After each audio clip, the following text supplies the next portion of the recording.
James Dorsey is a senior fellow at Singapore's S Rajaratnam School of International Studies and joins us now live from Singapore. Thank you so much for coming on. What response do you think we can expect from the international community today? Well, I think the major concern is going to be how Iran responds. This was an attack in the Iranian capital at a moment that the newly elected Iranian president was being inaugurated.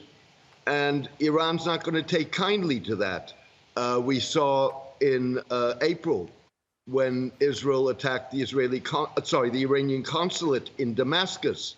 Iran saw that as an attack on its territory and responded with a barrage of some 300 rockets and missiles.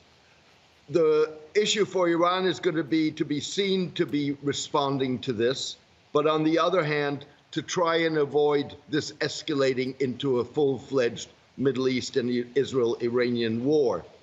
It has various options. It could do what it did in April again, and there are many who believe that the April barrage of missiles and drones was calibrated to demonstrate Iran's capabilities, but not really to inflict major damage and therefore provoke a war. Iran could strike at a target in Israel. Iran could strike at a target outside of Israel. Or Iran could respond through its various non-state allies, including Hezbollah, but also the Houthis and the pro-Iranian militias in Iraq. James, you mentioned the possibilities of Iran's response there. Hamas have called this a grave escalation, which will not go unpunished. Do you think there are real concerns now of an all-out war in the Middle East? Well, there's certainly concerns. I think do keep in mind, Hamas obviously pinpointed Israel as the perpetrator. The Iranians have yet to do so. The Iranian Revolutionary Guard has said that it is investigating and will make an announcement later today.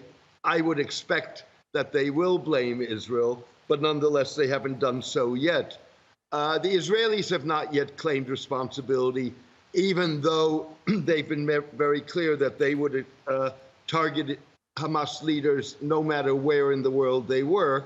And keep in mind that Haniyeh's family in recent months has been targeted.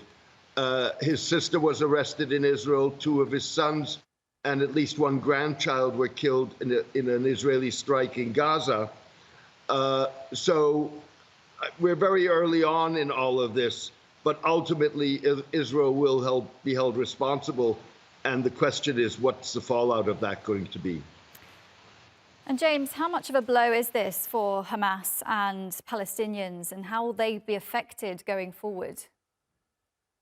I don't know that it's a major blow. First of all, Hamas is an organization that's seen its leaders assassinated by Israel in the past, and has been organizationally and structurally capable of doing so. Haniyeh was not the only member of the political bureau of Hamas. He was not the only ceasefire negotiator. There are other very prominent and important Hamas figures involved in that. So I don't know that this fundamentally will change things. I think, though, one thing to keep in mind, that among Hamas leaders, Haniyeh was one of the more popular ones.